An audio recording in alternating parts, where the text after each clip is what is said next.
I really don't care what the outside world has to say.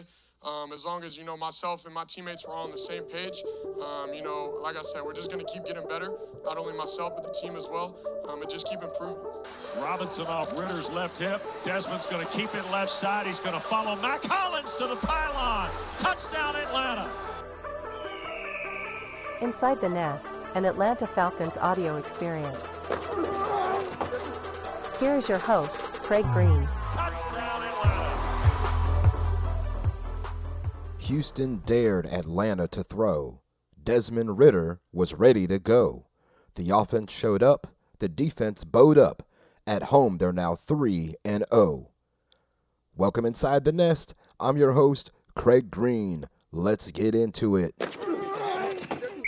So let's give credit to the sound from AtlantaFalcons.com of Desmond Ridder talking to the press post-game after the Falcons win 21-19 on a Younghoe Koo game winner. As time expired, the Falcons move to 3-2, second in the NFC South, and just a half game behind Tampa Bay at 3-1, who is on their bye week.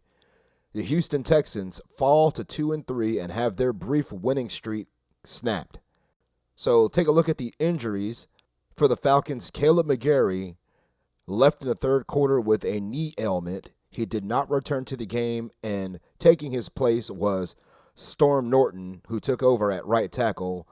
Arthur Smith did say on Monday that McGarry's injury didn't appear to be too serious, so we'll have to watch the injury report this week. But McGarry was riding the exercise bike on the sidelines during the fourth quarter, which is an encouraging sign, if I must say so myself. Cornerback A.J. Terrell left the game with a head injury, went through concussion protocol, cleared the protocol, and returned to the game. Defensive lineman Calais Campbell had a neck stinger. He left the game briefly in the fourth quarter, but returned about 10 minutes later in real time. So let's recap the stats from this game. Falcons again win 21-19. Take a look at the team stats. First downs, 26-17 Atlanta. On third downs, the Falcons had the clear advantage. They were 7 of 14, 50% on third down, compared to 4 of 13 for Houston, which checks in at 30%. Neither team had a fourth down attempt. Total plays, the Falcons ran 74 plays to 58 of Houston. Total yards, 447 to 313 Atlanta. Yards per play, 6.0 to 5.4 in favor of the Falcons. Passing yards, 351 to 249 Atlanta. Rushing yards, 96-54 Atlanta. In the red zone, the Falcons were 2 of 4 compared to that of 1 for 3 for the Houston Texans. The penalties on the Falcons, 7 for 55 yards. Houston penalized 5 times for just 25 yards. 4 of those penalties on Houston we'll get to in just a moment. Texans won the turnover battle 2-0. And time of possession, 35 minutes, 32 seconds to 24 minutes, 28 seconds in favor of Atlanta. For the Falcons, Desmond Ridder, 28 of 37, 329 yards, 1 passing touchdown, 1 rushing touchdown, no interceptions, did not take a sack, had a quarterback rating of 111.2. Another person threw a pass in this game. That was Drake London, 1 for 1, had a 22-yard catch and throw to Jonnu Smith. So if you're interested in Drake's passer rating, it's 118.8. Looking at the rushing attack, Bijan Robinson, 14 carries, 46 yards.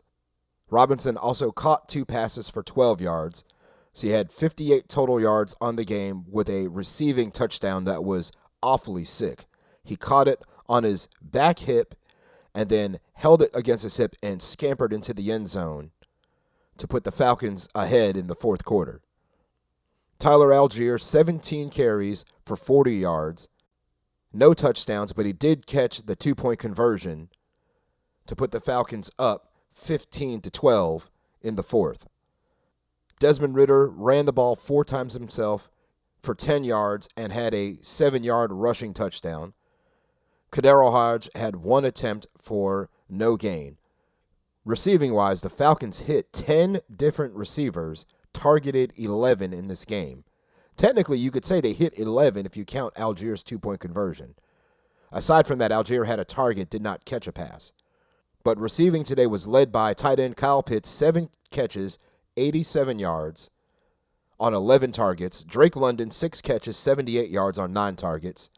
Jonnu Smith, another big game, 6 catches for 67 yards on 7 targets. Matt Collins, 2 receptions, 29 yards on 2 targets. Keith Smith had a 28-yard reception that no one saw coming. Michael Pruitt, 1 catch, 22 yards. That set up the Bijan Robinson touchdown. Kadero Hodge, 1 catch, 11 yards. Scotty Miller, 2 catches for 10. And Cordero Patterson caught 1 pass for 7 yards, who's seeing increasingly more and more game time as the weeks go on. Defensively, the Falcons were led by Nate Lamon, 7 tackles, 3 of them were solo and had a QB hit. D. Alford had one of his best games as a Falcon, 6 tackles, 4 solo. He had a tackle for loss and 2 pass deflections. He was very instrumental in the defense today. Grady Jarrett, 4 tackles, had a pass deflection himself and a solo tackle. Overall, the Falcons had 4 tackles for loss, 5 pass deflections, and despite only 2 QB hits, they did a fantastic job against CJ Stroud today. All right, going to go back to the scoring summary here to give you a full breakdown how this game went. Scoring was started in the first quarter by Ka'imi Fairbairn of the Texans, a 38-yard field goal with 10:38 to go in the first quarter, 6 plays, 28 yards, 2 minutes 56 off the clock. The Houston led 3-0. Falcons responded later in the first quarter on Desmond Ridder's 7-yard touchdown run to put the Falcons up 7-3 after the Younghoe Koo extra point. 7 plays, 75 yards in 3 minutes and 50 seconds. In the second quarter, Ka'imi Fairbairn hit a second field goal from 43 yards out after a 7-play, 49-yard drive that took 2 minutes 59 seconds off the clock to bring Houston within a point at 7-6.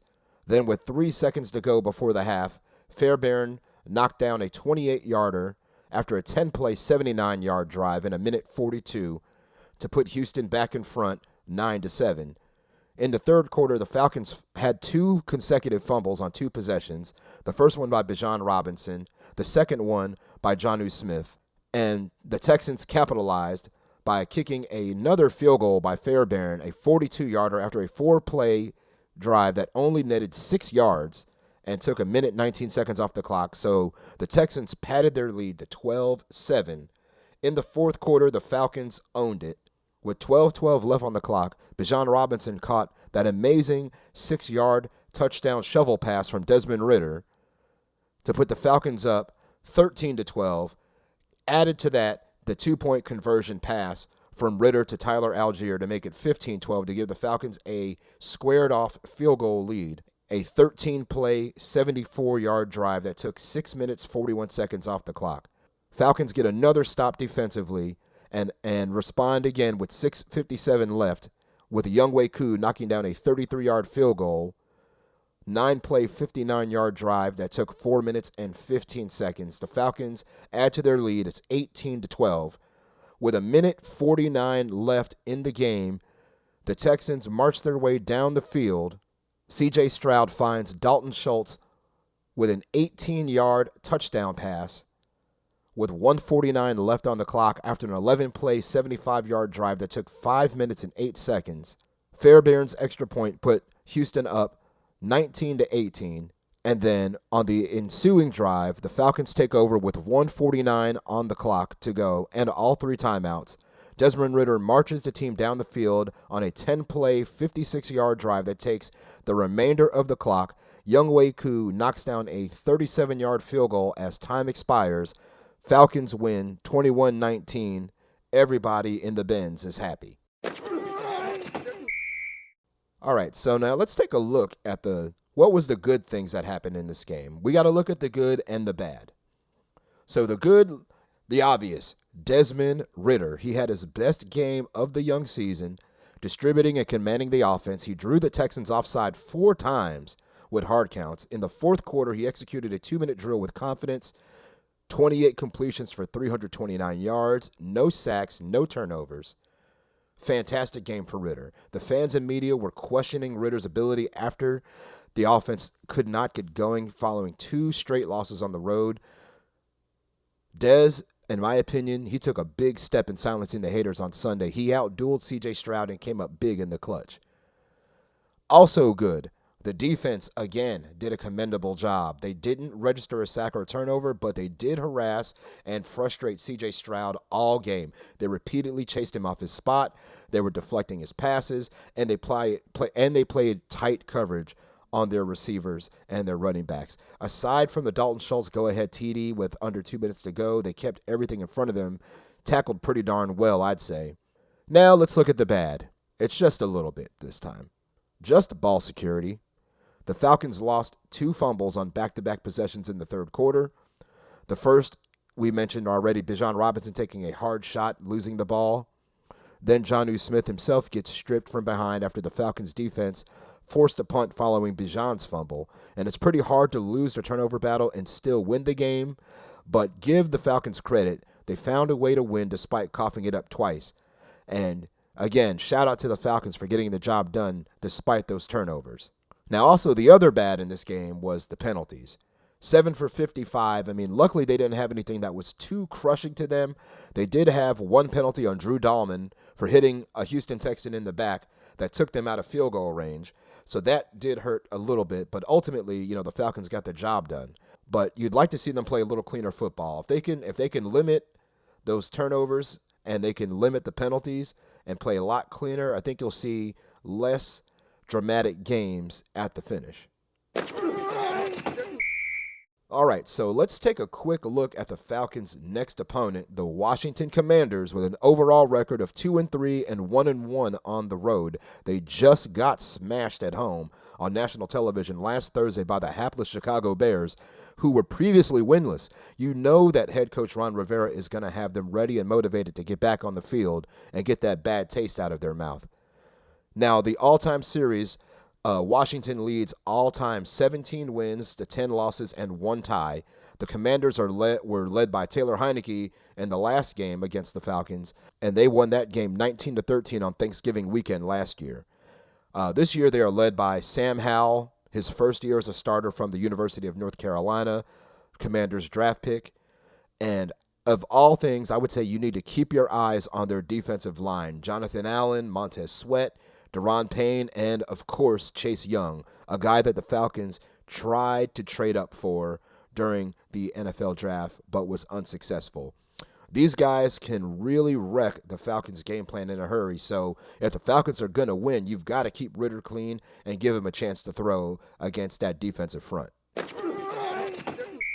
All right, so that's going to end this Atlanta Falcons audio experience. Thanks, as always, for lending me your ear for the last 10 or so minutes. I'd like to invite you to follow me on social media, as always, Facebook, Instagram, X, Snapchat, YouTube, and Threads at Craig G Sports. Please like, subscribe, and share this podcast with any Falcons fans you know. I would greatly appreciate that. And we'll come back with our next episode after the Washington Commanders game coming up this Sunday.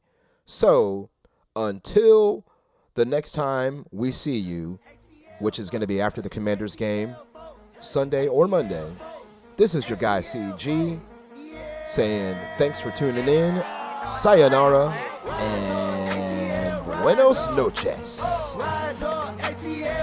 Here's Ridder, shovel. Robinson caught it off his hip, and he scores!